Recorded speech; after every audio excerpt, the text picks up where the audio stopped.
Até Einstein duvidou de suas próprias teorias.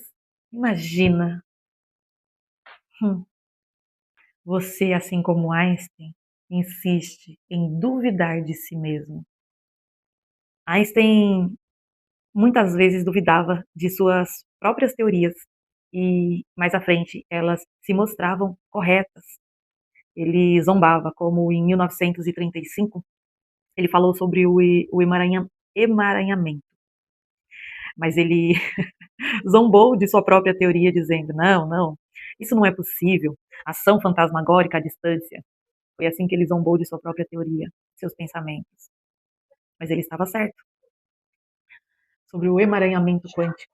E não foi a única vez que Einstein duvidou de sua teoria, de uma de suas teorias.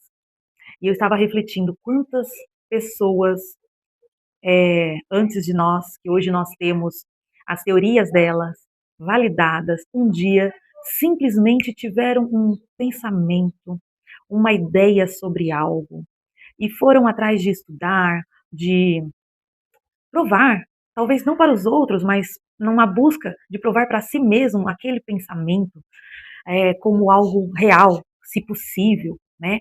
E foram fazer estudos aprofundados na ciência, né?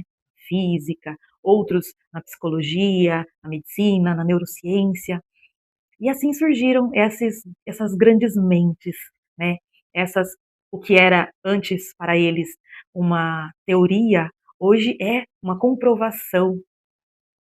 E até eles, por exemplo, Einstein, um grande nome, até Einstein duvidou de suas próprias teorias, que explicam leis universais.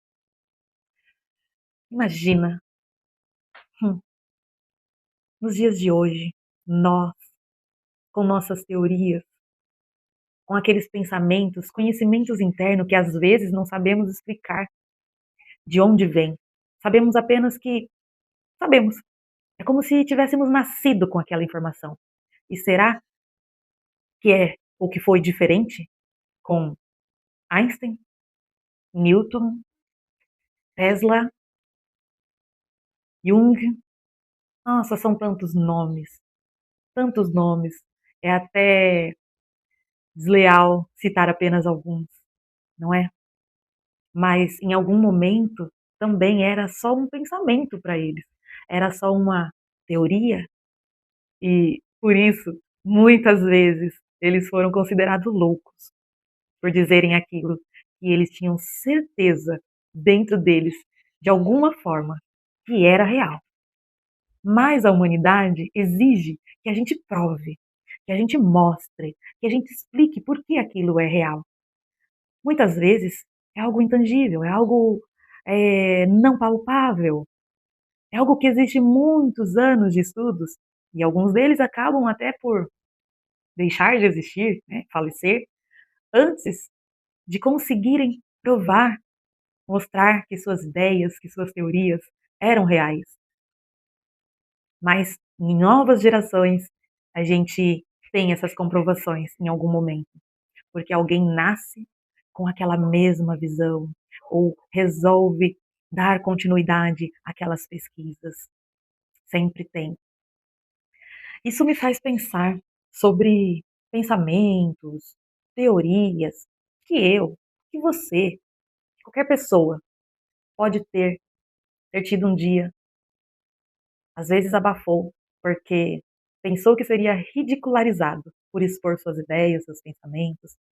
Outrora não sentia que o mundo estava preparado para ouvi-las, mas talvez você mesmo não estava preparado para compartilhá-la com tanta certeza, afinal era algo ou é algo que exige muito estudo, aprofundamentos, e você simplesmente sabe. E aí você descobre que, na verdade, existem já há muitos anos, muitos estudiosos que já vêm numa busca incessante para provar, comprovar tais teorias, tão parecidas quanto seus pensamentos. Você já parou para pensar nisso? Você já se deparou com alguma teoria que não se pôde explicar ainda, mas que você tem certeza e aquela certeza dentro de você diz que é real? e é como se você tivesse nascido com aquela informação.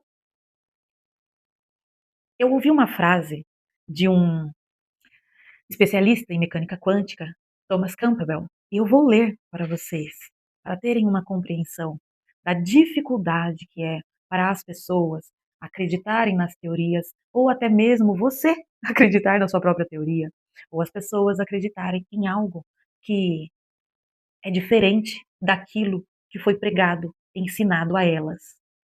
Ele disse assim: a maioria das pessoas pensam assim: como isso confirma o que eu já acredito? Se confirma, então é verdade. Se não confirma, então é mentira. É assim que as pessoas limitadas às crenças que foram ensinadas a elas reagem. Quando antes de nascer já é-lhe escolhido um nome, um time de futebol,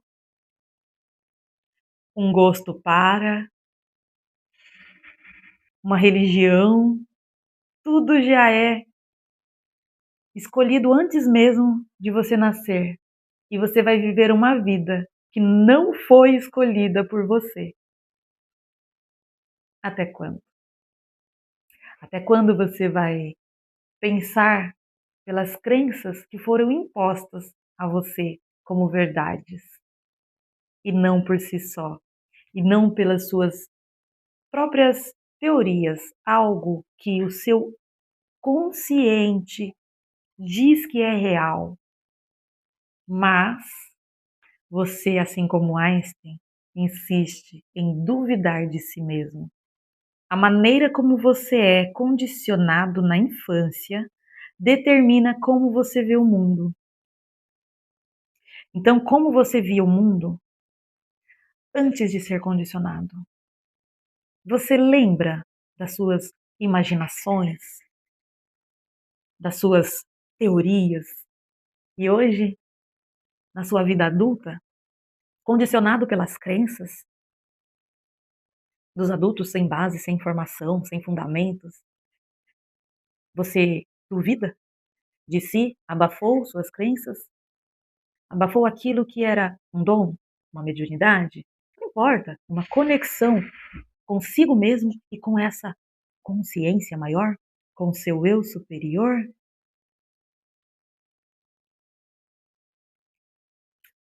Pense nisso.